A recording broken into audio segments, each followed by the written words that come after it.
Hi everyone, welcome. I think we've got about 3 or 4 minutes for everybody else to join. I haven't used Microsoft Teams before for a webinar, so just let me know if you can see me and hear me, or if you can't, probably if you can't see me or hear me, because I was having problems with the mic when I tried it yesterday. Fantastic. Okay, and I am just trying to figure out. I think you guys can all unmute yourself. Or have I, you know what? I'm building a health tech platform, but technology is not my forte, it's not my strength. So fab. Okay, I can see people can unmute themselves and they can show their cameras. So feel free to have a chat for a couple of minutes while everybody else joins us. I feel like I didn't even know places like this actually existed. So you can write in the chat as well where everyone is from. What do they do? It should be mainly GPs here, but I think there are also some other doctors and other specialties. So let's just have a quick whip around the room to see what everybody does. I can't hear you. For sure. Sorry, I know, but I gotta tell you, we're still here. So can everyone hear me?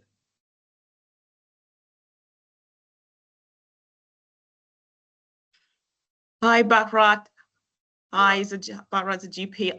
These Hiya. Hi, nice to see you. I can see people starting to have a chat in the chat box, which is great. Nice to see everyone. A lot of people are from the WhatsApp group.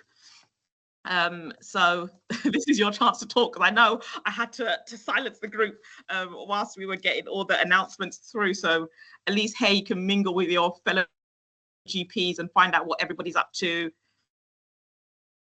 Yes. Okay. Yeah. So most people can hear me. So Sonia, it might be your settings, but we give it a couple more minutes and then we can get going.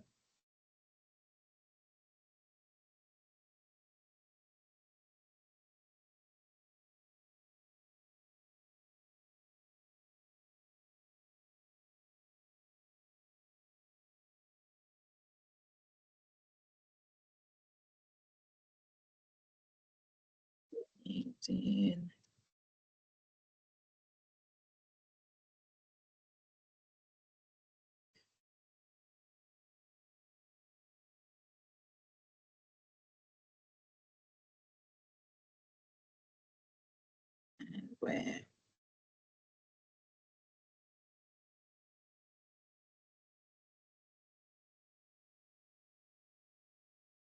Fab, we've got lift off, Sonia. Brilliant.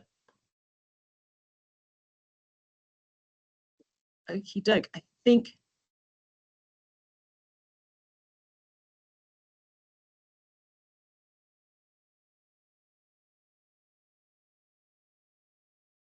I'm trying to figure out how to have a look through the chat messages.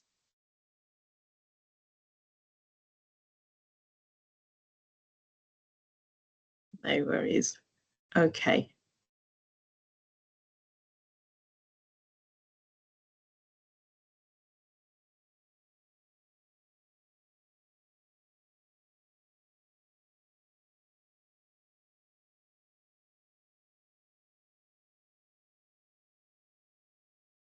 It will make we'll wait a couple more minutes and then we'll shoot off.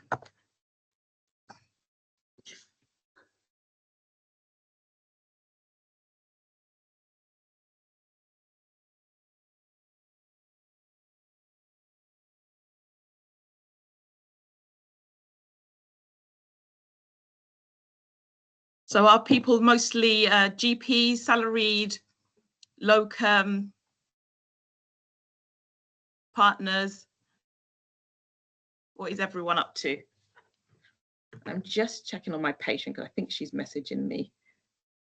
Yeah, she is.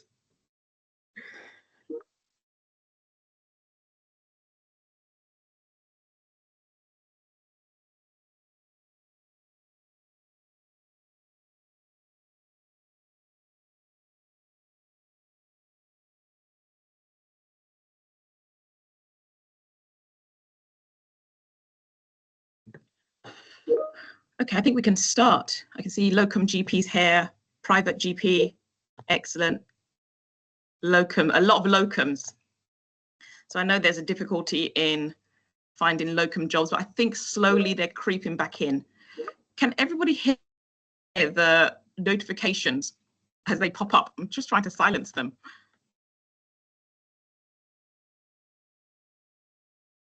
Have a look. Okay, it says play sounds with notification. No. Okay. I think I can manage. Okay. Yes. Yes. Okay. Thanks, Amanda. Okay, I've turned that off. Okay, let's start. I'm going to share my screen with you. So thank you so much for your time. Thanks for joining the event. My name's Linda. I am the medical director and founder of ThanksDoc. And ThanksDoc is basically, I describe it as an Uber for doctors. And also it's a way of starting and launching your own private clinic. So I'm sorry, I'm going to be distracted because my patient is also messaging me on WhatsApp, and we'll get back to that a little bit later. So I'm going to share my screen with you.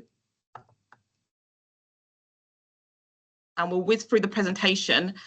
Don't be alarmed. The presentation, it shows about 52 slides, but a lot of them are pictures, and we'll whiz through them. I promise. I'm not going to keep you here for ages and ages. So it's about a minute a slide. So I'm going to talk really, really quickly. So I can't see anyone. I can't see the questions. If you have any questions, you can unmute yourself and just sort of shout it out. Otherwise, you can keep it to the end and put it in the chat box, and I can have a look through a bit later. Yep. So yeah, we're ThanksDoc. And basically in this session, we're going to talk a little bit about us, how we work in terms of the Uber doctors and also with the private clinics. Why now? Why is now the time that we've launched? Also, we're going to go through how to launch your private clinic in a week. And also, we're going to have a look at my skin clinic. So in terms of, specialist interests, I have a specialist interest in dermatology, and I used to run skin clinics in High Street and also West London in terms of how to treat skin of color. So that's sort of my specialty. So, and I'll also take you through a patient's journey. So my patient's going to join us shortly, and then summarize, and then we can go through questions. Because we're splitting this this presentation into two, if you're not really interested in derm, like, feel free to sort of drop off afterwards when you've got all the information, you've asked all your questions, because it might not be relevant to you, but you can still stay. Feel free to stay as well. You're more than welcome, because actually there might be things that you pick up through the patient journey. So who are we? So ThanksDoc is the only digital and physical doctor on demand service in the UK. So not only do we do online consultations, but we also do in-person consultations. And we do in-person consultation via our pharmacy partners. So basically we partner with pharmacies, and when a patient comes into the pharmacy, in order to request a consultation, the pharmacy can use our app, and then it will ping out to the doctor that location, and the doctor can choose whether to accept or decline the job. So we basically match doctors with businesses who need doctors. So we're a B2B2C. So that means a business to business to consumer a company. So what do we really do? So we want to empower GPs to work flexibly, to be valued, be well paid, and to avoid burnout. Just hide this. So about me, so I have worn a number of hats over the years, and I feel like that's has best placed me in order to found ThanksDoc. So you can see all of these websites is something that I have dabbled in the past. So the picture on the left-hand side, that was me when I used to teach courses, and I would have pharmacists, nurses, beauty therapists. They'll come to me, they'll learn particularly about skincare and skin of color and chemical peels, and then they'll get their CPD certified, and then they'll go out and spread their wings and fly and open their own clinics. So I've done a lot of things. I've exhibited at lots of trade shows. I've had like a lot of interns with me, supporting me, and where I've mentored them. So I feel actually, with our platform, there are a lot of things that you can do. So not only is it an opportunity that if you have a specialist interest and expertise, you can teach, but also you can learn from the people that have the expertise. So you do a bit of both. I'm going to try to silence my WhatsApp 1 second. Actually, I'll just leave it there.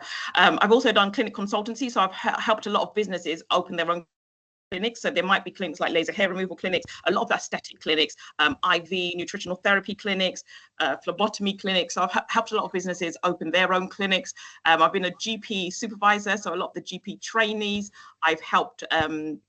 I've been supervising them, and I've also created my skincare brand. So I've got expertise in cosmetic formulation. So you can see there on the top right hand corner, just above the bachata picture, because I used to do bachata dancing.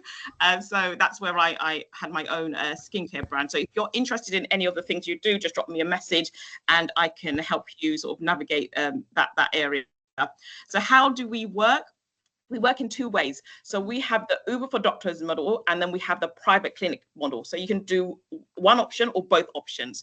So in terms of the Uber model, this is where you sign up for our platform and you get pinged. So similar to Uber, so you can do anything for a quick job. I'm just going to close that window because I'm actually in Tottenham and I'm opposite the stadium, Tottenham Stadium. And I know Beyonce has her tour. So she's doing the Coach Carter's tour and there's so much noise. So I'm sorry if it sounds a bit echoey. 1 second.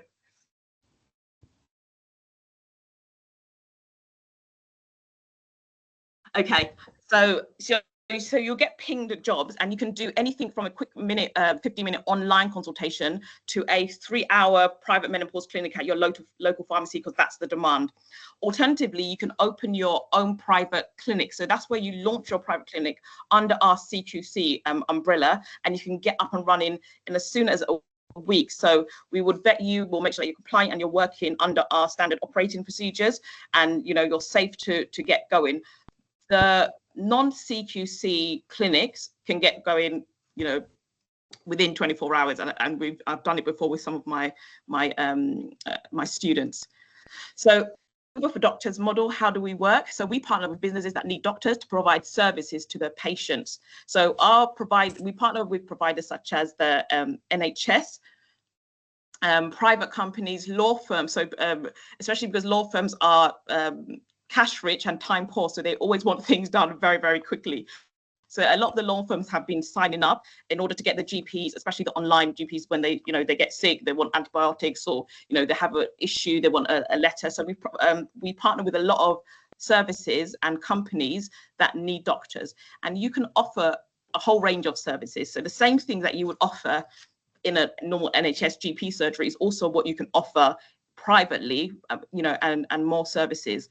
We have a lot of the GP. So when you actually signed up to our via our consultation form, I actually asked you, okay, what is your specialist interest, or do you have an extended role? Because when I'm talking to partner pharmacies, they actually know what the demand is in their area. So, a lot of people, for example, I think in Watford, there's, it's quite an affluent area, and they want GPs that have a specialist interest in testosterone replacement therapy and hair loss as treatments. So depending on the area, it's depending on the demand, and that's why actually it's really interesting to know what your specialist interests are, and so we know where to place you. So if you just pop in the chat box, if you have a specialist interest or an extended role, so I know who you are, and it sort of like sticks in my mind.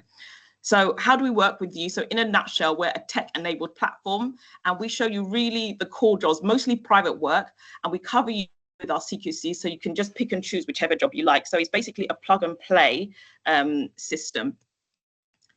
And this is our ThanksDoc rules. So this is sort of what the app will look like. So we make sure that there's no low ball in our GP. So I talk to a lot of companies, and as you know, especially we've got quite a lot of locums on the webinar. So as you know, especially when there's not a lot of jobs, the rates start to drop. And I'm always very adamant that the rate doesn't drop, because actually our expertise are the same, and we should just uphold that standard, that sort of payment level. So it's really important that people don't come, like partners don't come onto our platform and then start haggling and trying to lowball our GP. So that's my rule number one. But also we have the private GP rate starting at £100. We've got the 15-minute online consultation starting at £39 for every 15-minute consultations, and we're getting them in bulk. So if we do sort of 39 times 4, so an hour would be about 120. So we've got really good rates and really good opportunities on our platform. So in terms of private clinics, how we work, so yeah, we'll cover you with our CQC. You'll get the medical indemnity either under us, or you can go off and get your own. So we're just still trying work out which works best. And then you'll get that clinic support. It's really important that actually when you start opening your own clinic, that you have that network of peers that are going through it the same, going through the same thing as you, and you're just sort of learning from each other and learning from people who have gone there before, so you're not making sort of mistakes that will hold you back. So we've got a lot of benefits in terms of how we work with you when you're opening your private clinic. So in order to get you up and running, so Clinic and Week, we always say, okay, get your website up and running, get WhatsApp on your website. So you can see actually my patient is messaging me on WhatsApp, because actually that's the communication preference. That's how they like to communicate with us. That's what we found, is not through online forms or even picking up a phone. So we'll get WhatsApp on your website, we'll get you a paid patient booking platform that's integrated with a video consultation, consent forms, SEO. So does anybody know what SEO is? Do we have any sort of tech whizzes here? So maybe you can just pop in the chat and I'll have a look later. So it's for like search engine optimization. So it's just basically the way search engines like Google can spit out your clinic website as a result. So if you optimize your website, Google will pick you up. So when someone is searching, hair loss removal in, hair loss treatments in Canterbury, if you've got that on your website and you've optimized the website for hair loss treatments, then that's what they're going to spit out. That's what Google is going to show the searcher when they're searching. So it's really important that you have SEO on your website, because otherwise you're lost and you don't get optimized. We have a website, it's called demosites.thanks.uk, and here you have a number of templates that you can choose for, and I'll sort of run through them. We also make sure that you have like a telephone number. There's nothing worse than me seeing a mobile number on a business page. Like it just annoys me. It just screams spam or scam. So make sure that you have like a landline number. It doesn't cost a lot. I think my one is an 0800 number. It must cost like, I don't know, $2.99 per month or something. But it just builds that confidence with the patients and the customers that are looking for you.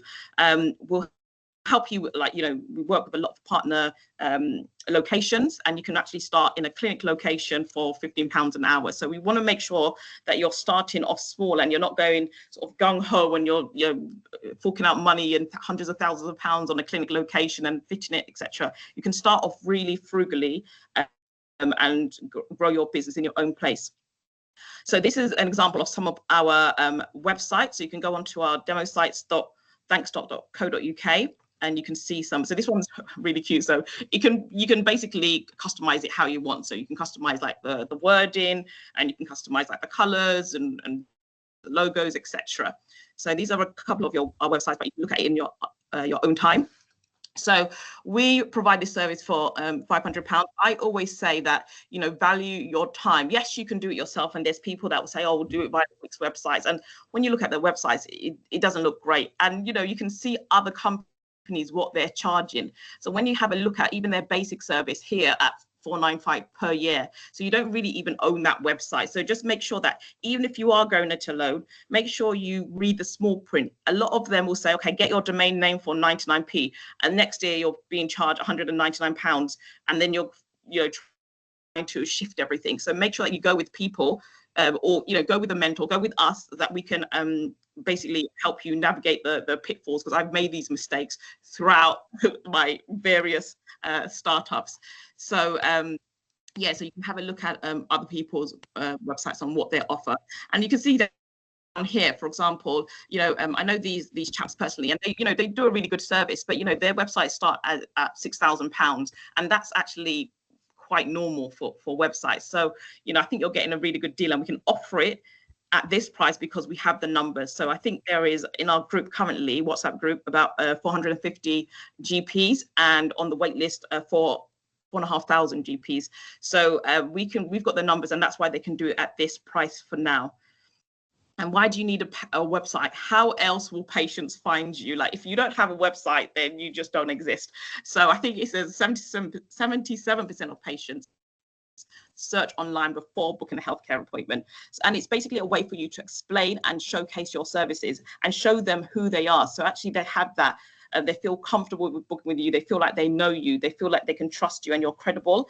And actually your clinic becomes visible 24/7. So it's really important, because actually with my skin clinic, I find that a lot of patients book paid consultations between the hours of 2 a.m. and 5 a.m. because that's the time that they're awake and they're bothered their skin condition is sort of on their mind. They're researching, they're figuring it out. They can't sleep because it's really bothering them, and they tend to book during that sort of midnight period, 2 a.m. to 5 a.m.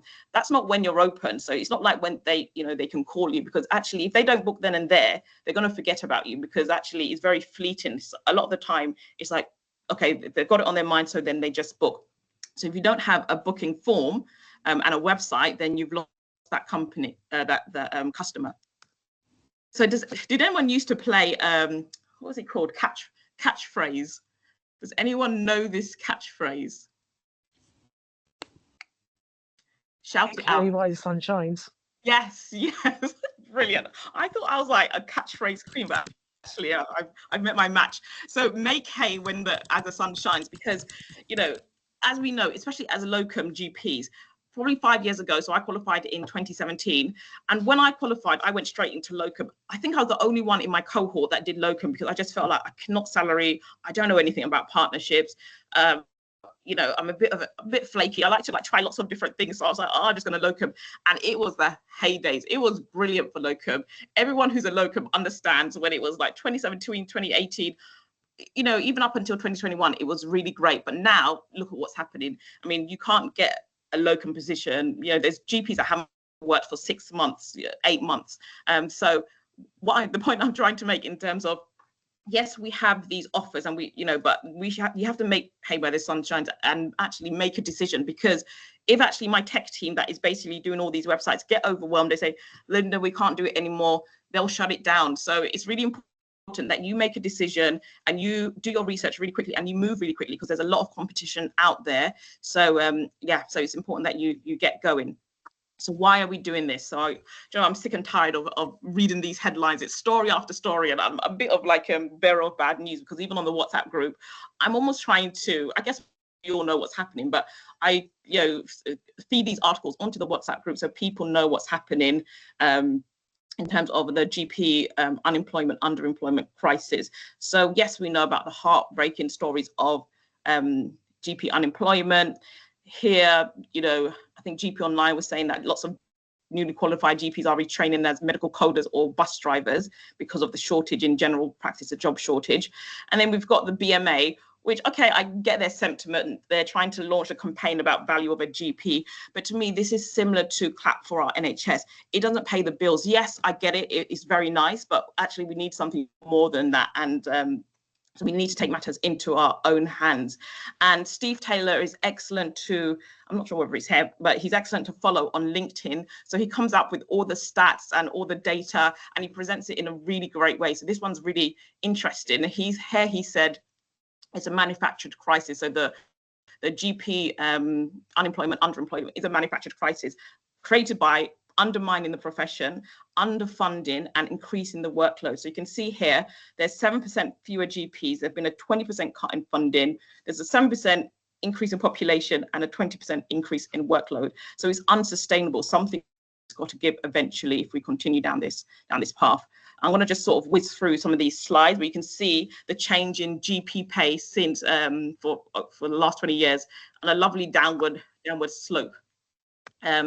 Here, this is an interesting graph, because you can see actually the number of direct patient care staff. So that's the allied health professionals. So I call them the Ps, because it's the physiotherapists, the pharmacists, the paramedics, the physician associates. So actually you can see here from 2020, they've increased in number to about 50,000. The total GP workforce is 38,500. So actually they're more now than the total GP workforce. So it's not a surprise that GPs are out of a job. So yeah, I'll just flick through this. So there is a demand for GPs, but maybe we just have to think a little bit out of the box. So we want to empower GPs to help patients by doing what you love doing when you want to do it. And that's by opening your own private skin clinic. So I'm just having a look at the time. I'm talking really quickly. So here we are going to go on to my skin clinic, but I'm just going to go to check whether there's any questions, or if anyone has any questions at the moment, just shout out.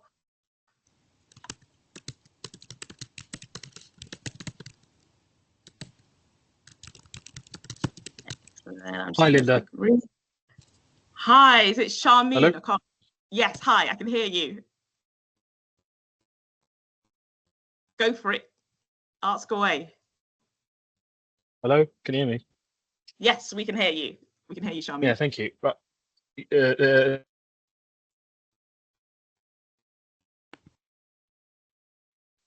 Oh, I think you've unmuted yourself, Charmaine. Oh, who's hello, it? can you? It's Hussam. Yeah. Yes. Oh, Hassan, go for it, Hassan. Yes, I can see you now talking. Go for it. Thank you, thank you. Quick question. What about just bread and butter GP as a private role? At the moment, I'm first 5 GP, 2 years in. As you said, locum work is just scant at the moment. I do some Bupa salaried role, so it's opening my eyes up to this world. Thankfully, I'm picking up some experience with them doing weight management and soon enough TRT and all of that and stuff like that. But obviously, that's going to take time. I was just thinking, you know what? I want to get started.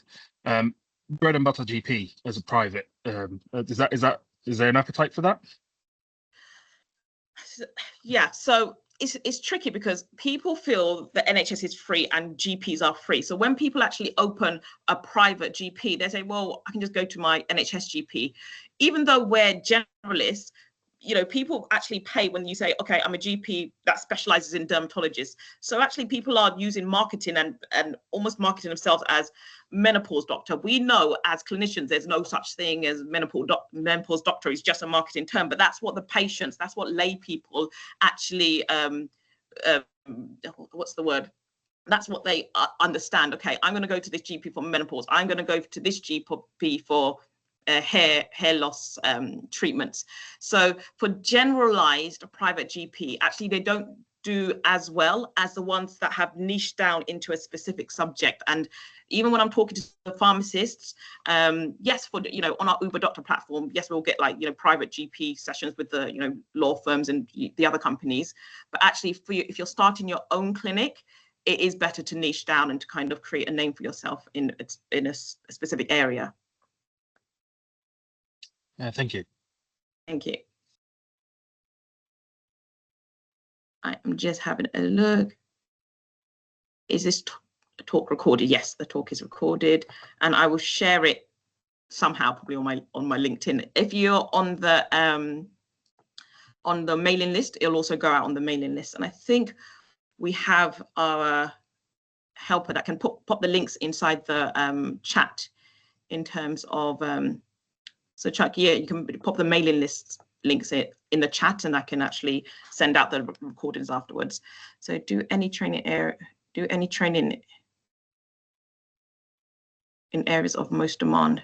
Do you do any training in areas of most demand? Okay, so yeah, that's a great question, Charmaine. So in terms of the training, I've been always asking, so the GP WhatsApp group is where we basically test the ideas, the most forward-thinking group, and I think most of the GPs have come from there. So in terms of training, we're going to get all GP. So at the moment, we've lined up someone who does acupuncture, because these are basically clinics that can just get up and start and get going. So we're going to do like an acupuncture training, menopause training. I do like dermatology training, but not like the weird and wonderful. I'm not a dermatologist, but it will be more aesthetic dermatology or cosmetic dermatology. And funnily enough, that is what sells. It's very lucrative because it's about how people look. So when someone has something on their face, they will pay you the money just to get rid of it.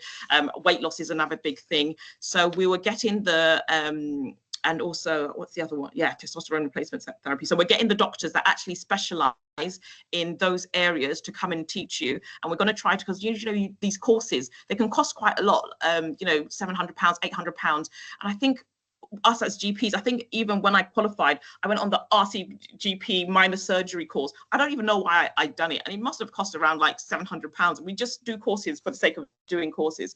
But these courses, like, okay, we're going to keep them, because we have the numbers, we're going to keep them very affordable, you know, £300, £400. And we're going to make sure that you can get the CPD and then you can start going. And it's not just after, you know, you just do the course and then you sit there. You make sure that you're in the group. So there might be a menopause training group, and then at least you can ask questions. the worst thing is doing a course and then not having enough confidence to then go and practice what you've learned. So even when I did my course, I think, I can't remember who I done it with, Botox and fillers. It was a one-day course, and afterwards I was petrified. I was not going to go anywhere near a patient's face with needles. But luckily I had a nursing colleague of mine, so she'd been doing it for a long time, so she was just doing a refresher course. So she took me under her wing and she brought me into her clinic, where actually she was showing me, okay, this is how you do it, okay, do it like this. Or if I had any questions, I'll be like, okay, how do I dose up the Botox? Or it's a different brand of Botox, is the dosing different? And then she'll just tell me. So that's what you need. You need the support. You don't just need a course and then you kind of collecting the certificates for no reason. You have to have that mentorship and that group around you to enable you to sort of push forward and actually give you the courage to open, to start your own clinic, practicing what you've learned. Will any course be recognized by the college? So they are CPD. So CPD stands for, continued professional development. So it's not even like it has to be recognized by the college, because because it needs to be recognized by the insurance, because we want to make sure that actually if something goes wrong, the insurance is behind us as well, because it's not fair for the patient to something goes wrong and then they have to pay for whatever repair. So the insurance is there to also help in those instances. So the recognition, it's not like sort of colleague recognition, and they're mostly just CPD, and they're courses that you do time and time again. So with continued professional development, let's say anything goes wrong and you've done one course in Botox and that was 10 years ago, they're going to say, how confident are you? Let me see all the cases you've done. Have you refreshed your learning and your teaching? Because it is continued professional development. It's not a course to say, yes, we have certified you to go out and do this. So because we're generalists, a lot of the times we can do these things. In our day-to-day job, we do menopause, we do skin, we do all of these things. So insurance companies will make sure that actually we are we can do these services, and then you just have to prove if something goes wrong, you have the skills and you've gone to the training and you have the support and you've got the case studies. So they're not going to be recognized by a college, but there will be enough for you to go out and start practicing. Can you do? How much would it cost to initially open a clinic? So in terms of a cost, so I keep things very basic. So I make sure that actually get your website up, and that's why we've worked with our website company and our sort of tech team to give you the website and to give you the booking and to give you everything within £500.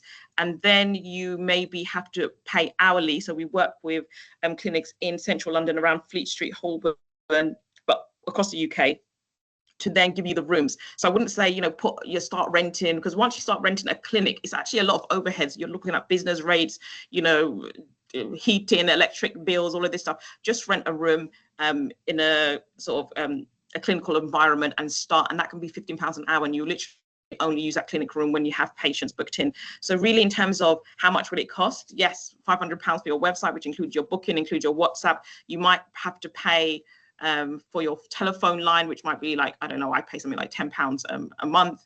And then you would have to look at insurance. So if it's aesthetic insurance, what would I be paying? Probably about £40 a month. So it's less than £1,000 basically to open your own clinic. So I don't want people, when they're saying, oh, it's going to cost you 3,000, I'm asking, what is 3,000? Break it down to me, because actually it shouldn't be. And we're giving GPs an opportunity to just go for it, and more than sort of just the money, you have expertise to help people, because when I bring my patient on, a lot of people are struggling. So you'll actually hear from her firsthand what her experience has been with trying to access the NHS. What other cities in the UK do you have clinic rooms in?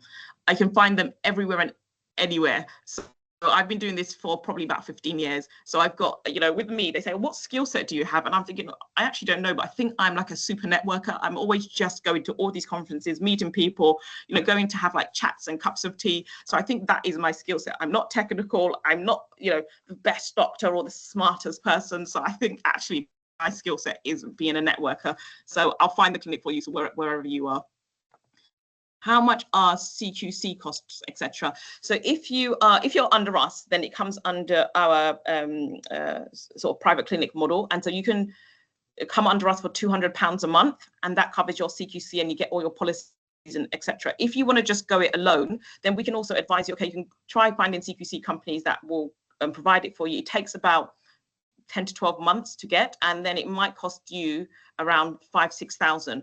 What is not great is to just go and do CQC and actually you open your clinic and it's silent.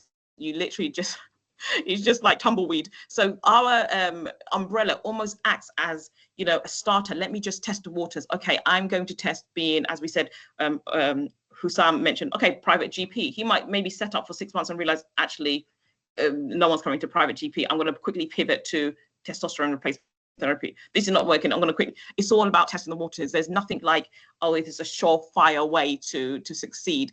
It depends on where you are. Something that works in one area is not going to work in another area. I do ethnic skin. I mean, you know, I went to uni in Norwich. So can you imagine me trying to open an ethnic skin clinic in Norwich? It would just die. I'll go nowhere fast. So actually, it depends on what area you are and what the demand is. So we actually help you almost get started and to test the waters. Does your CQC cover Scotland? Scotland is HIS, so it doesn't come under CQC's different regulation body or board. So it doesn't, no, we don't cover Scotland. We're just focusing on in England for now. And, you know, Wales is a different regulatory agency. The island is different, so it gets a bit complicated. Can I do remote GP from home, telephone and video consultations and blood tests offered from my website? If you're opening a private clinic, yes, yeah. Sala, yes, if you're opening a private clinic, yes, you can. So if you're under us as a CQC, because our CQC does cover digital and physical appointments, yes, you can. And we work with a network. So the infrastructure is very important. So we work with a network of phlebotomists. So you can send your patient to get their blood test done at extra cost, or you can meet them in a pharmacy and draw their blood test, their blood, and do the phlebotomy for them. So there are a lot of services. So for example, one of my colleagues, I can't remember the service that they run, Tooley Health. So she's a lovely lady. She has this phlebotomy clinics in pharmacies. So she actually takes the blood test. So she has a network of phlebotomists that go to pharmacies, and she also teach pharmacists how to do phlebotomy. So she can actually send patients to their nearest pharmacy and they can get their blood tests done. It's a bit tricky because pharmacists don't tend to do blood tests, and you know, we all work sort of junior doctors at one point. Unless you're doing it day in, day out, like 5 blood tests on your list of things to do that you've scribbled on, you're not really going to get that skill. So sometimes I think really like going to a pharmacist to do your blood test, the patient won't have a good experience. So unless you're confident in that person who's taking that patient's blood, yeah, you can be a bit cautious, but otherwise, yeah, you can do it, and we can make sure that that infrastructure is in place. Would we be working under the ThanksDoc branding? So that's really good. Oh, hi, Denia, excellent. Denia is here. She'll be helping us with the acupuncture teaching. So she's been doing acupuncture for a very, very long time, and we're trying to just sort of work out in terms of fees and what the GPs will be paying. So she's fantastic. I've had a chat with her, and she might even be on our next meeting to explain to everybody about acupuncture. So no, you won't be working under the ThanksDoc branding. You'll be powered by ThanksDoc. So you'll have all our protocols, all our terms and conditions, privacy policy, everything is on your website that is similar to ThanksDoc, but you're going to have your own branding, but you're powered by ThanksDoc. So we're basically, if people understand the term of white label, so we're basically the white label to a GP service. So you'll have your own branding. It'll be Dr. Denia's clinic powered by ThanksDoc, and then it will have all of our structure, and that's how you can come under our CQC. Otherwise, if you start to use different patient management systems, different software, then you fall out of our CQC and you probably need to go it alone. So yes, you can have your own branding, but all the infrastructure underneath is powered by us. And it's the same as, for example, cosmetics. You know, you can have one lipstick that's made by one manufacturer, but it has different labels on it. It's almost that similar concept. Let me have, would we brilliant. Thank you, Isaac. Just confirming it's £200 a month to be under your CQC umbrella, and the average indemnity cost a year for running a private GP clinic. What is the ballpark in your experience if you offer acupuncture as one of your services? Okay, ThanksDoc. So yes, so £200 a month. That's what we're aiming for, but don't quote me. But yes, we will aim for initially £200 a month, and the average indemnity cost. So we're working with a provider. So we've got two providers that basically they work in different ways. So it's either you get covered by us for a certain amount, and we're trying to work it out. At the moment, it's about £19 per month per doctor, and that's under us. But there are prerequisites, so it has to make sure that you haven't had any issues with like GMC or like your registration, and you know you've got this, like everything's in place, and you've got all your Statman training. So that's why we're doing the compliance. We're rolling out the compliance. I think Chuck, you can put the compliance sign up list. So once you put your documents in, when we're on the compliance phase, if you're compliant, then you can come under us. So yes, in terms of GP insurance, we're trying to get it. If we have the numbers, we can get it for £19, and that's why we're trying to onboard and have sort of play a numbers game. Otherwise, in terms of indemnity for aesthetics and non-GP or non-sort of CQC need sort of services, it will be something like about £40 to £50, and I was paying that, and I was doing laser hair removal and Botox fillers and all these invasive things, cryotherapy. So it wasn't like super expensive. In terms of GP, if you go it alone, it can be quite pricey, because I was quoted £1,200 per month based on me doing 6 hours per week, so 24 hours a month. So actually it was really expensive, and that's why there's so many barriers for GPs to go it alone, and that's why we're doing this service. So can we work remotely from abroad? So we know that actually, as long as the patients are in the UK, then the people that are insuring us says actually yes, you can work remotely from anywhere as long as the patients are in the UK. But therefore, you have to make sure that if there is an emergency, let's say you're doing an online consultation, and you can notice the patient keels over, you need to be able to get on that phone wherever you are, even if you're in the middle of the Bahamas, to call 999 and because you have responsibility for that patient. So yes, you can work remotely, but you have to make sure, and in our contract when you're ticking, you have to make sure that you're able to take full responsibility of the patient, and you can't say, oh, my connection wasn't good, or I didn't have the numbers for social services, when you can see in the background of your consultation there is signs of domestic abuse or whatever, or child abuse or something. So yes, you can, but it comes there's caveats around it. Will there be equipment in the clinics? Usually in the clinics, especially with our pharmacy partners, we just make sure that there is a couch for an examination, that have access to medical, what's it called? Sorry, I'm slurring because you know what? I was going to do this. I was really hoping I put the poll out to the GP to say, oh, what time do you want me to do the webinar? And I was really hoping that they'll say the morning, because I'm really like bright-eyed and bushy-tailed. But in the evening, I start to slur and drop off. So yeah, they'll make sure there is access to emergency medical drugs, so the adrenaline or like salbutamol or insulin, etc. So there's a few prerequisites, but they won't have other equipment. So you're basically a locum GP that is bringing your equipment bag, and when you sign on with us, you have to sort of tick to say, in my equipment bag I'm going to carry X, Y, and Z. So it would be like a pulse oximeter, stethoscope, basically the basic things. If you're going to now do your own, I don't know, Botox clinic, then you will be the one that was carrying, the small sharp spin, the needles, everything. So you carry your equipment like a locum GP, because we're a mobile service. So unless it's a furniture, they don't have any other equipment.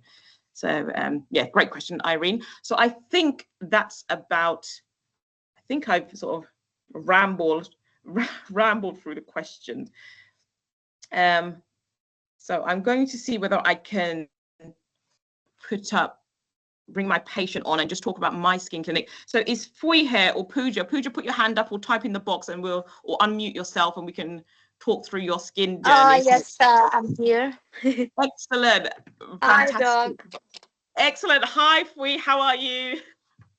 I'm good. How are you? It was a nice talk, though. I was listening throughout it. I didn't understand myself a bit, but it was nice.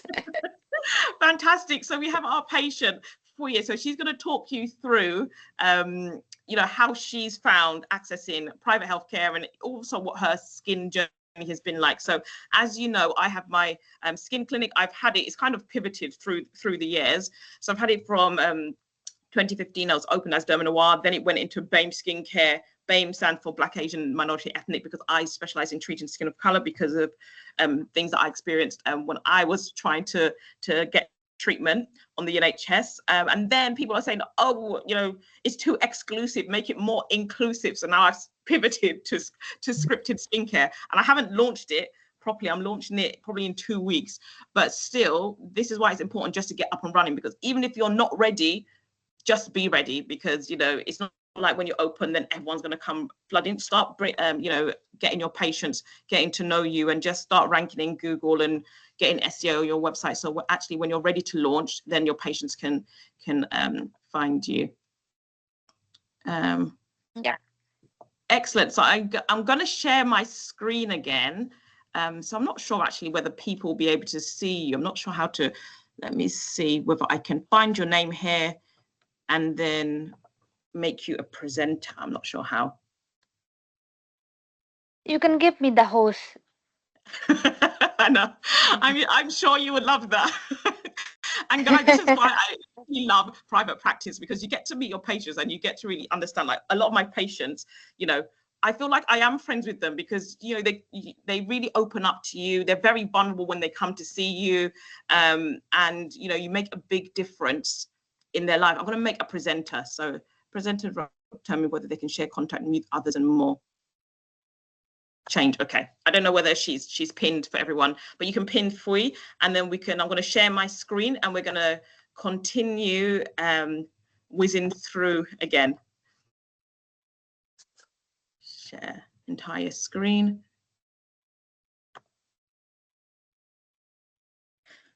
Okay, so skin. So my skin clinic is Scripted Skin. So I think it's work in progress, but you can check it out, scriptedskin.com. And my skin clinic's a little bit different. So these are snippets from my website. So it's not the sort of skin clinic templates I showed you before, which has, like, you know, the patient booking. Those ones are sort of more basic and enough to get you up and running. When you now want to do something more bespoke, then you can go into this. So, but this one will be more expensive. And I don't think actually when you first start out, then you need to start throwing money on something bespoke when you're not really sure, you know, how things are working, or you haven't even got your first patient. So this one is more of an e-commerce platform. So because I have a lot of patients that sometimes I've treated them before and they just need to go on regular, let's say, tretinoin, they will just go on the website, fill out a form, buy the tretinoin. I have a look at the form and then I accept that payment and send through the tretinoin. So it's more like an asynchronous, we call it asynchronous consultation. So you don't have to do synchronized consultation. You're talking to them, they're talking to you, you can see them, they can, you know, at the same time, synchronized. You do asynchronous, so it's at different times. So again, they will usually fill out this form at 2 o'clock in the morning and I'll get it at 9 o'clock. I'll say, yes, I know this patient, fine. And off they go. So it's not like they can come onto the website and just buy any old random prescription. That's basically illegal. You can't just sell prescription medications on a website, but you can do asynchronous prescribing. And that's what things like Boots Online Doctors or Super Drug Doctors, or all of these, you know, chemists, online chemists do. They do these asynchronous consultations. Patients love a good, you know, a good before and after. So make sure on your website you show what you're doing. So if you're, for example, you're doing, you know, hair loss treatments, make sure that you show before and after as before your treatment, after your treatment, because a lot of the time it's not about you talking so much, talking on your website. It's about, let me just see. People have attention span, or I think less than 3 seconds now with this Instagram, social media, scrolling. If something doesn't catch their attention, they're bouncing off. So make sure you have like the photos and the pictures on your website so people get it straight away in terms of what you do. So this is my website. Again, make sure the website will have like book an appointment. So yes, they can either buy stuff if they know what they want, or they can book in straight to me and it's all like a paid booking.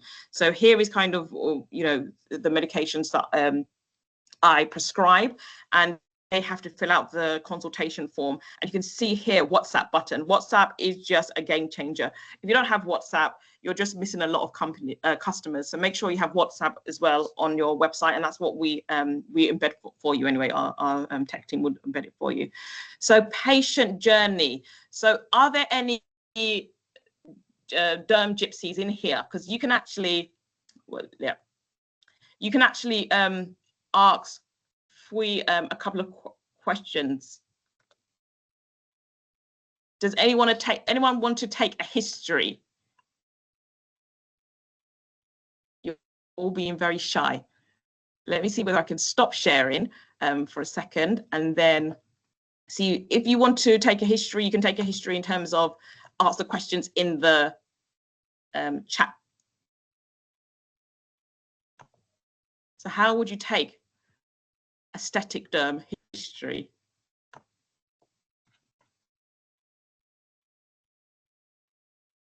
They're all quiet, they're hiding from me. So I would actually start off. So it's very simple. You know, we do it day in, day out. It's actually harder in GP than it is doing an aesthetic consultation or aesthetic derm.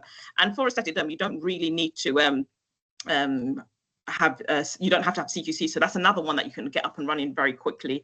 So ask her concern. So this is Manisha. Hi Manisha, excellent. So Manisha, I know she'll be helping me out soon because she has a interest in skin and also skin of color. So Manisha asks, ask her concerns that led her to first come in. So Freeze, just tell us about what's been happening and why you've come in today. Well, basically last week I was like, going to my GP, like this skin condition. I do not know if you can see it clearly or not, but I have been have this acne for like maybe 6 to 7 months now. And I was so concerned because this is my first time experience this, and during my teenage year I haven't got any sort of like acne or any skin problem to be start with. So I'm like getting a little bit nervous and worried because it is constantly on my face for like maybe 6 to 7 months now. So I went to my GP, and I'm not being mean here, but I didn't get that sort of service that I'm looking for.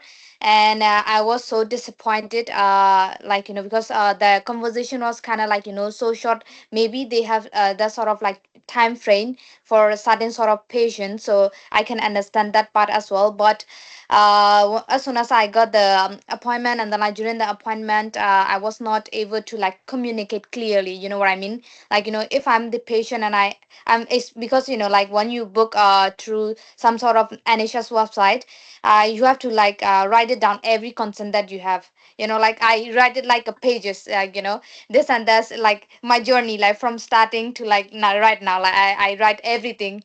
And I was hoping like this type of some sort of question might be got answer, because like I'm as a patient, I do not have any sort of like a medical background, or like this is my very first time having this sort of. So I have thousand of question, and for those question I normally, as a human being, I went online and I search everything online. And like after researching for maybe like a different website and different person talking, I got really confused.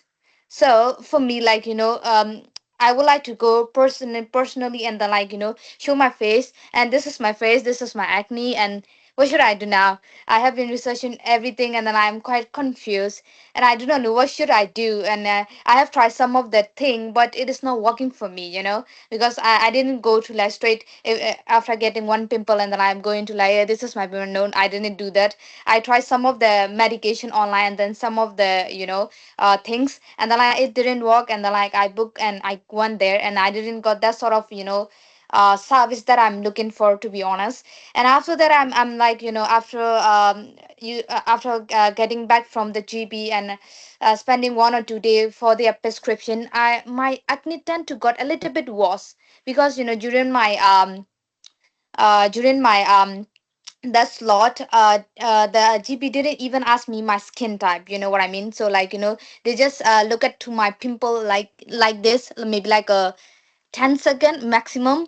And like they just got, and not just a basic question, like like how long it has been. I just said 7 months, and that's all. They just prescribed me to sort of benzoyl paracetamol and the other thing. And I was like, okay, she is the doctor, so she might know me, like because it is so normal for them to see such sort of patients. So I just trust them, and I used that, and then it got worse.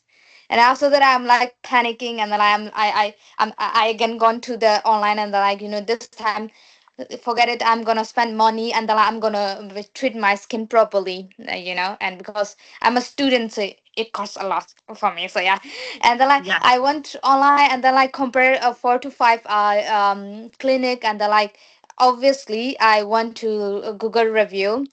And as a client, like, because you I think most of the GP here are like looking to open a clinic, so I would like to take to my customer journey. So I never want to, like, go to like one source, just clicking on that one website, and then like, I'm gonna take this service. No, I want to like different sources, like Instagram, TikTok, Google, everywhere, and then I'm gonna list out the sort of doctor that I'm be like looking, and then like I'm gonna go to the review, and I'm gonna go to the review that is newest as well. Like, I might not be going the review that are like, there for like maybe 3 years ago, and so because most of their um clinic might change their doctor as well. So I'm gonna go, and then I look for the review, and who is the doctor, and how many patients that she has been like, looking around, and then like is there any sort of like picture that they post before and after, like before this is this, and then after like 4 weeks, and I with my skin got like something, some sort of review. And after that, I found the Dr. Linda, and then like I was like, okay, hey doctor, because like I didn't found her alone, I talked to like 3 to 4 doctor, and then like Dr. Linda, this is my concern, and I immediately sent out of my pictures, like she just show in the Yeah. WhatsApp chat. Like, she didn't Fantastic. even ask me, like, send me the picture. I was that enthusiastic, after the call. She was like, she really listened to me when I called them, like, for the appointment and all. So she really listened to me, and I was like, okay, I think she can help me.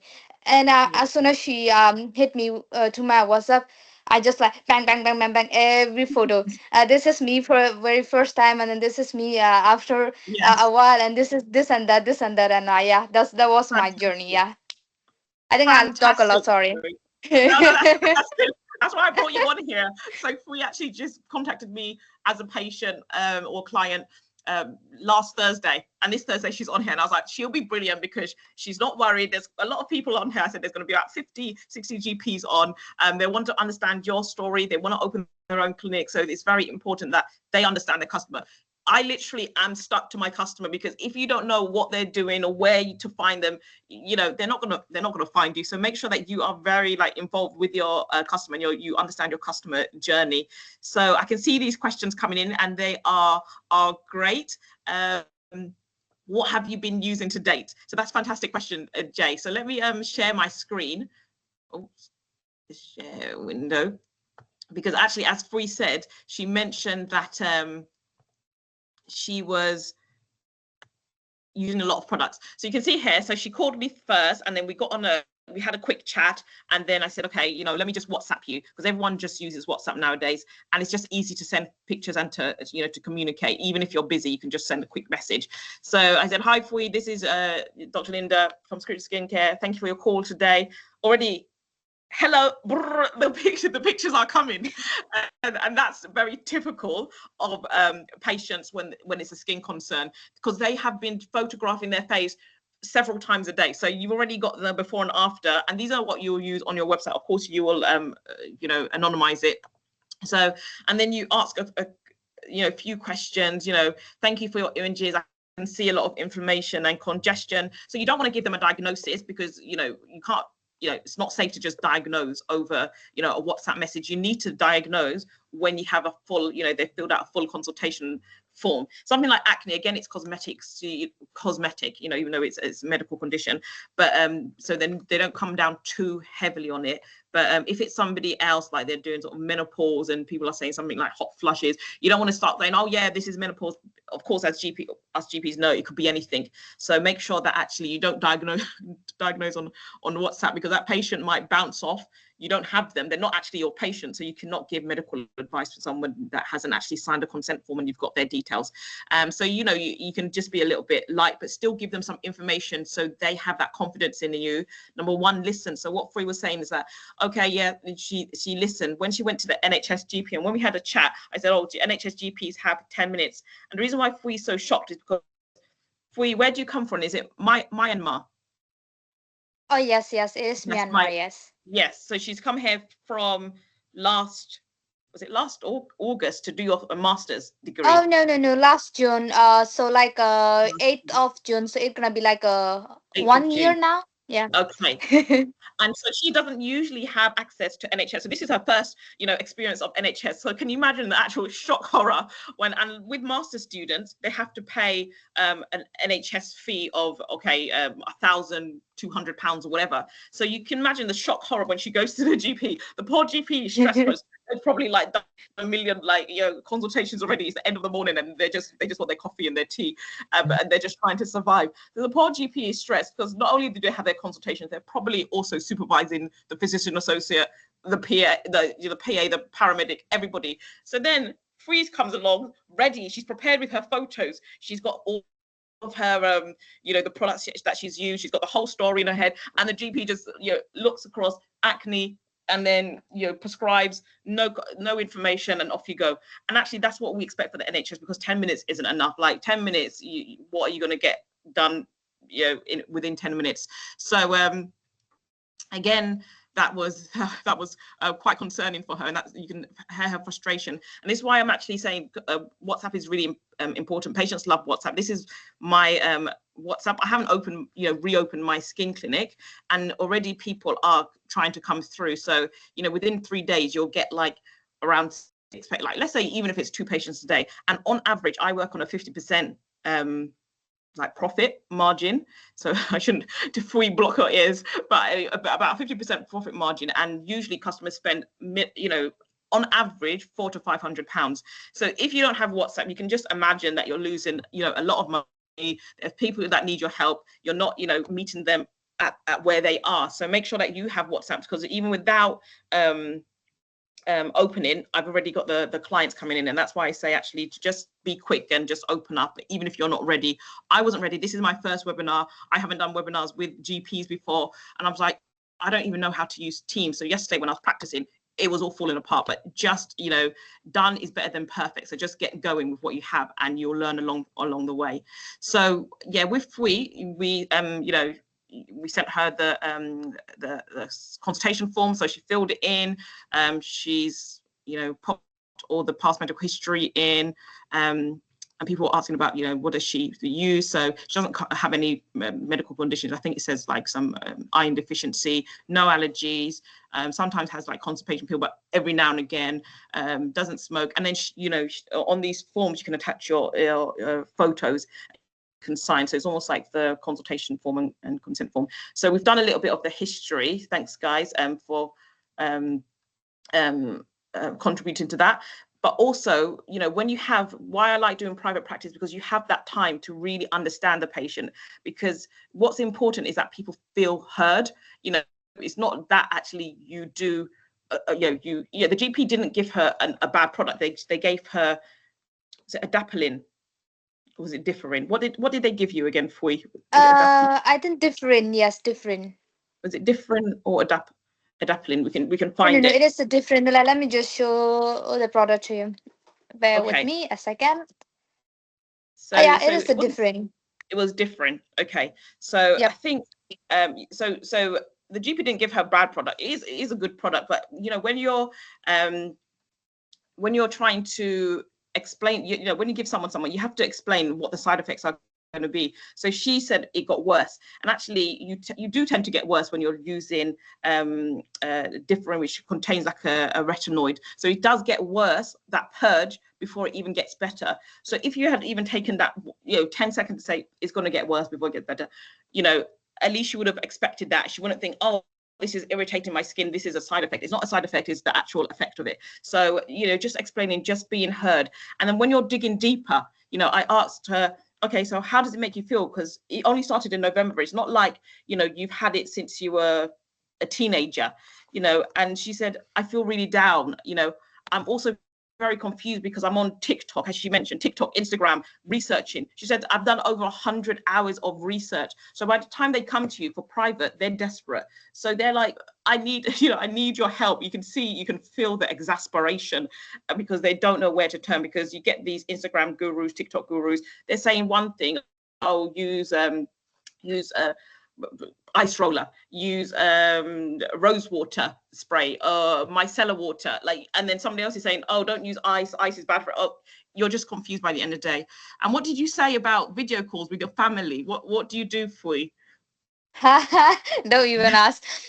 So like probably they're like, oh my god, what is happening to you, like, because they haven't never seen me like my face getting this was, so like, oh, go to the doctor and go to this and that, like, and I was like, okay, like, love me, like, and I was busy with my study, and then like now I my final semester, so like this is my time to, like, refocus on my skin and all.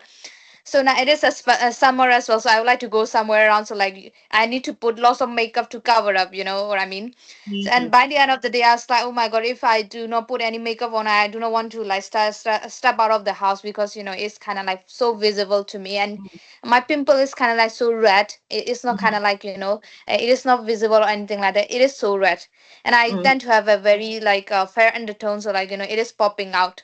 And Yes, I was yeah. like, oh my god, I feel so low, and I don't know, or if, even though, like, if something is coming up, I need to be informed like way prior, so I can just put my makeup on and like be ready and confident, you know what I mean?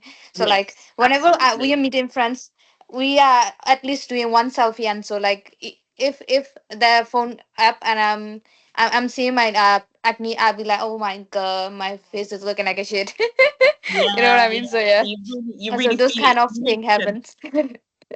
thank you for, yeah, and you mentioned actually when your family calls, you make sure that you place the phone far away so they don't see your skin. So now your Yep. behavior is starting to change. Now your mood is starting to be affected. So sometimes some people will be like, oh, it's not that bad, it's just a few spots. But actually, when you start to dig a bit deeper, when you have a full 30 minutes with a patient, you really understand their the ideas, concerns, and expectations, and also the psychosocial, how it's affected their everyday lives. So someone asked about the products. I think that was Jay. So this is very typical. When what did we say about your product? This is very typical of someone that has acne. I said, okay, can you show me pictures? Before even the sentence was finished, we had already sent through about 1 million pictures of the products that she's using. So you can see the very popular products that you'll hear people on Instagram talk about. CeraVe, you can see moisturizing cream, hydrating foaming oil cleanser, hydrating cleanser, facial moisturizing facial wash, micellar water. So I think there's about 4 cleansers already for one face, isn't it? For you were saying that your desk looked like the Boots beauty counter, because you literally had everything there. So you had about 4 cleansers there. You had the sunscreen here. You had again SPF with the tinted SPF, and it continues. You can see the ordinary is there with the azelaic acid, so you can see that she's trying to do research about pigmentation.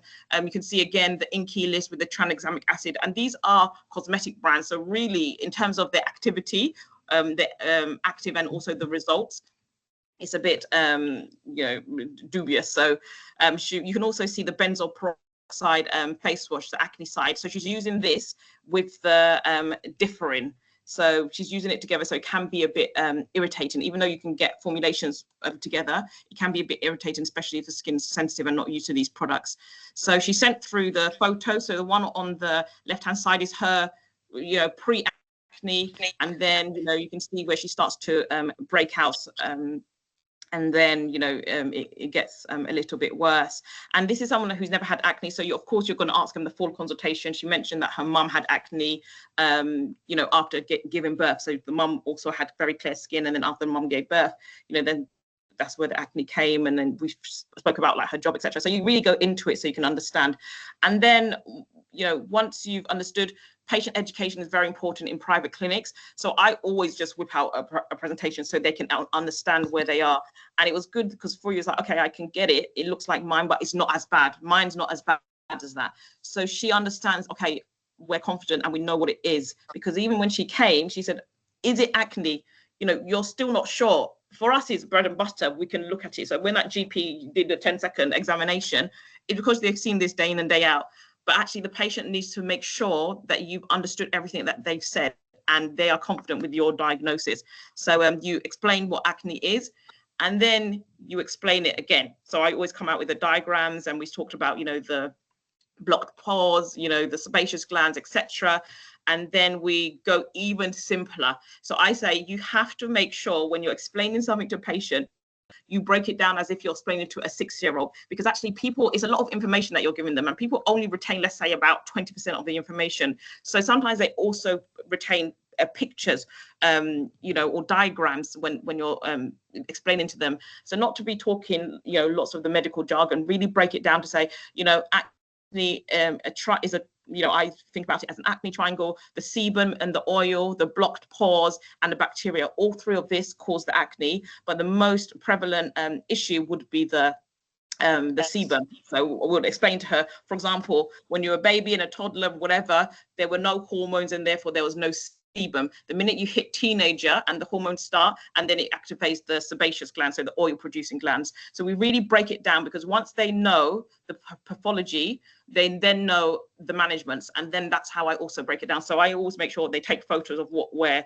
what we're discussing, so they can go back home and digest it and not be confused by the social media gurus that are giving them random information, and they're getting themselves a little bit worked up. So it's always important that the patients know what they're using and why they're using it. But we won't go through this, and then I also kind of just tend to show you, the treatments do work, and you show them some before and afters, but it's something that you have to keep on, and it's a regime. These are some of my products, but we don't sell them anymore. I'm just going through it very quickly because I know that we're probably over time.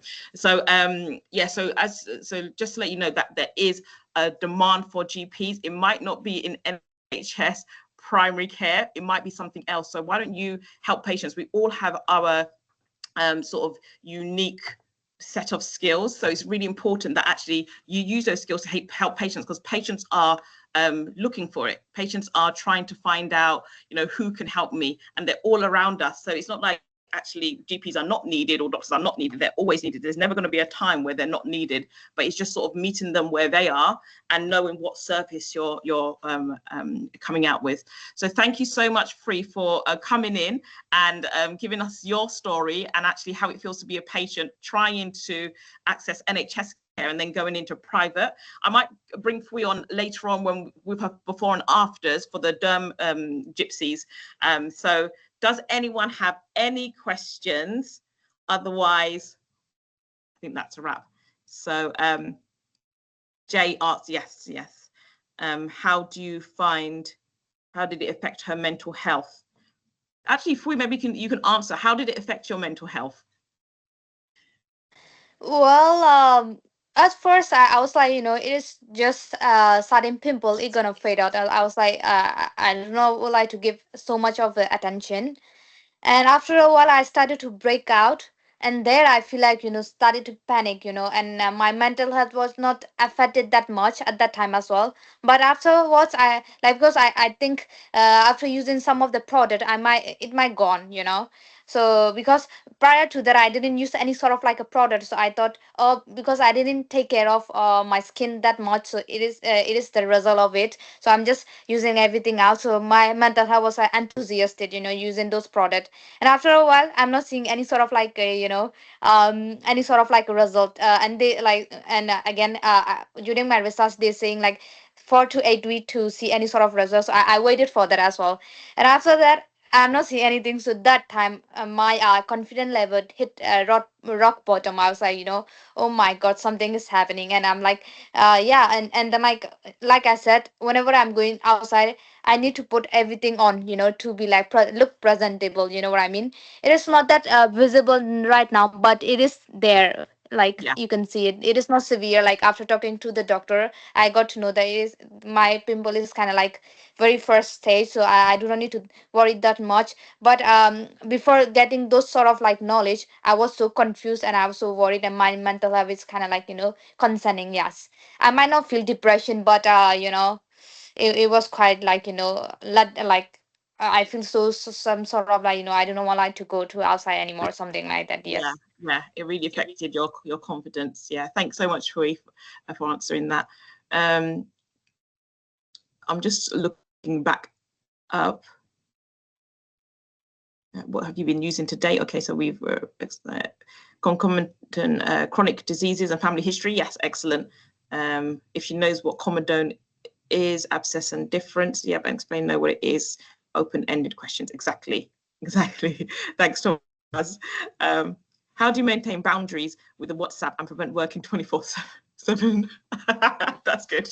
Do you know what? Sometimes you get really anxious patients and they like literally just messaging you. just put it on do not disturb. So sometimes I don't even hear like the messages. But I think actually with my WhatsApp, it would say to you there's a automated message that when we're out of hours, you can set it so between the hours of 6 p.m. and I don't know 9 a.m. it'll say we're not here right now, but please leave a message and we'll get back to you. So yes, it's really important to kind of just keep patients aware that yeah, we're going to get back to you, but we're not here to, 24/7. And also, do you have different phone accounts? Yeah, so you can see here, look, I've got 3 phones. So I use them for different businesses.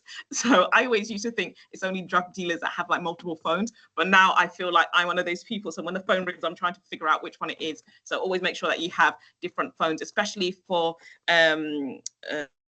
sort of patient safety as well, because what you don't want to do is be having your main phone and you have like patients pictures, because they send you pictures and your main phone is mixed up with patient pictures and it's just a mess and you're sending different things. So make sure you have 2 different phones. So I always with phones you upgrade, so you don't even really need to upgrade. Just save your old phone and then just put a different SIM in it and go for it. Yeah.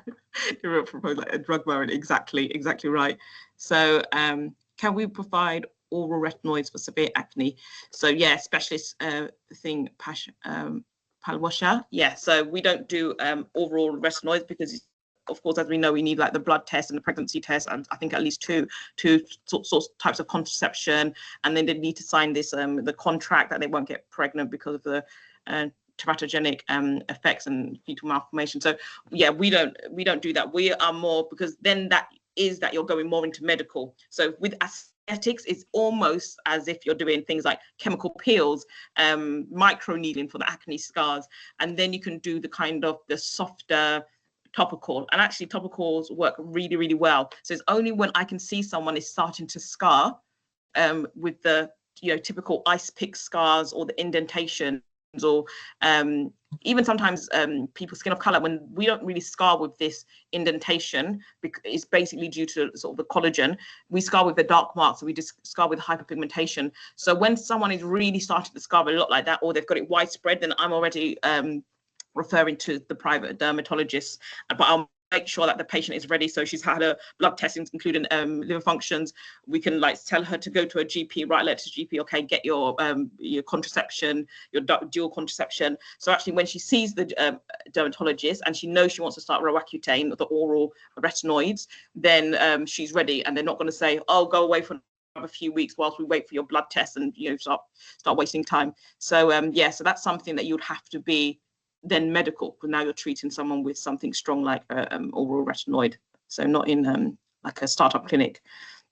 Where do you find patients? How do you market yourself? So hi Antonello. Yeah, so in terms of finding patients, that's what we say, is all like SEO. So I'm on Google, and even part of our package, you can get your website up and running. You'll get the basic SEO there. So that's with SEO, it takes a long time. It doesn't happen overnight, but you will rank because people will search for me, okay, the doctor in skin of color or whatever. There's not many of us around, so that's why I will rank, because the thing is with Google, they want to see how long a patient stays on that site, because they know how relevant that content is. So if someone's searching, doctor that deals with black skin, and they come across me, but then they bounce off Google, think, okay, maybe that's not a relevant website, so then they won't push me to the top when someone searches for that. So it's all SEO. I wouldn't really recommend a PPC, which is pay per click, which is a form of paid advertising. You will sink your money very quickly. I've worked with advertisers, and I think the advertising agencies, they cost around, let's say, £2 grand a month, £1 to £2 grand a month. Then you put your ad spend on top of that, at least £1,000 a month. it's one way to get pulled very, very quickly. So SEO, which we include, and just to make sure you pick up every phone call, because there's no point, having your website there and then you're missing calls. Make sure that the WhatsApp is there. Make sure it's actually automated. People can book an appointment without even talking to you.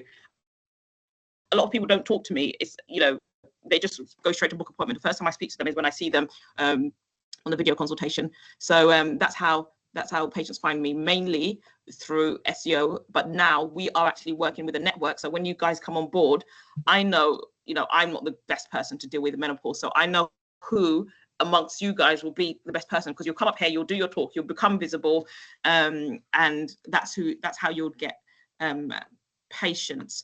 So it's sort of like it's sort of network effect and referral network. Also, I'm on Instagram. I think I've stopped it now. BAME Skincare. I was doing talks for council, so they'll pay me to come and do some talks, and then like customers will come through that way. So for example, Black History Month, they would say, okay, can you come and talk about skin of color, because people don't really, that's what people were requesting. So they will pay me to come and do some talks, and then I'll be doing talks to the council employees, and then they'll like book in with me. So very like random ways. I think I'm on TikTok. I don't really know that much about social media, and I got an intern in, I think she must have been about 22, but she grew my TikTok to about 10,000 within like 6 weeks. So like that was also marketing. Actually is not as good, because yes, you grow your TikTok, but it's what we call a vanity metric. It makes you feel good. It's like, oh wow, I've got 10,000 followers. But the thing with TikTok is a younger audience. They don't really have the money to pay. And also, if you pay to do marketing on TikTok, is interruption marketing. So you might be scrolling cat videos, or dog videos, and then suddenly this skin clinic comes up. It just doesn't work, because you're not looking for that. So you're almost trying to do the spaghetti against the wall approach. What works, if you're going to do any paid marketing, is going to be Google. Because when people go onto Google, they're intentionally searching for something. So they're saying skin clinic doctor or whatever. So if you're going to pay for anything, it'll be Google. If not, then SEO and referrals. Yeah. How do you prescribe? Do you have a contract with pharmacies for prescriptions, delivery types and things? Yeah, so we prescribe, there's a number of prescription providers or software. So on our one, we'll be using, oh gosh, guys, I'm like flagging. We'll be using, I know there's, the name skips me, but you basically do it, it's like EPS. So it's an electronic prescription. You could either send it to the patient and they can go to the pharmacy and get it. And this electronic prescription is recognized in all pharmacies. Otherwise, if you're doing aesthetics, there are a number of aesthetic pharmacies. So for example, Wigmore, because I'm in London, there's and I used to work in Harley Street. So Wigmore was there. So I literally just prescribe online and, either call Wigmore or you send it through and they will deliver it to the patient, or the patient will just walk across the road and get it. So you can do a number of different ways of prescribing, but when you come on board, we'll set you up with all of that. We've got our prescriber that basically does the electronic prescription. So you prescribe it the same way you do in the NHS. The prescription can get sent to the patient via email, or you can send it to a pharmacy that we have a partnership, and they will deliver. So a number of ways. How do you prescribe? Do you have contracts? Can you make the WhatsApp a text only, or can they speak to you, meaning they can call you when you're busy? Then you may lose them if they don't answer. Okay, great question. So no, I don't think you can make it a text only, because it's like a SIM card, so it's linked to a phone. And I'd always say, put your phone number there, because sometimes people want to speak to someone.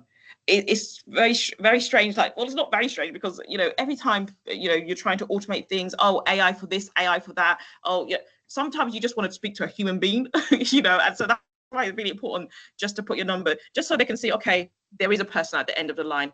And even me, maybe I'm not sure about you guys, but actually when I'm looking for a service, I call them. If they don't answer, I'm off, because if you can't even give me proper customer service on my first call and you don't answer, then actually, what's the point? So you can already see that the service is not going to be good. So start as you mean to go on, put a phone number there. When you're not open, then of course they can WhatsApp, but they will be calling you, and they should be calling you, because you build that rapport. You build that rapport straight away, and then you build that trust, and then they don't tend to now start looking elsewhere. So yeah, but you can, yeah, when you're busy, you can just let them call and then just call them back, or leave a message and then you can get back to them. I sometimes voice note patients. Okay, so Fui has asked a question. Does diet affect that acne? That's a great question, and a lot of patients ask me. So I'm going to ask you, GPs. This is your first client, so you can unmute yourselves. You can come and wave. I promise we won't bite. There's no such thing as a wrong answer. Well, I guess it can be if it's like crazily wrong. But what are your thoughts if a patient asks you, can diets affect acne?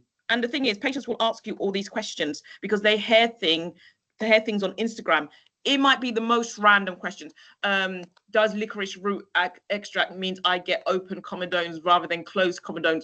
Real random stuff because they've heard it somewhere. So you need to, again, go back down to the science. We know the science. And that's why I say open your skin clinic within a week, not because, because you don't have to learn anything. You've got the background, and even if you don't know, you can say, I'm not quite sure about that. It's the first time I'm hearing it. I'm going to get back to you, and just make sure you get back to that patient.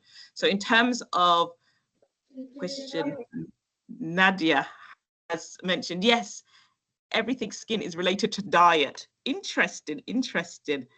Thank you for joining us, Samrana. Thank you so much. There's no evidence to diet. Absolutely sugary content foods and dairy.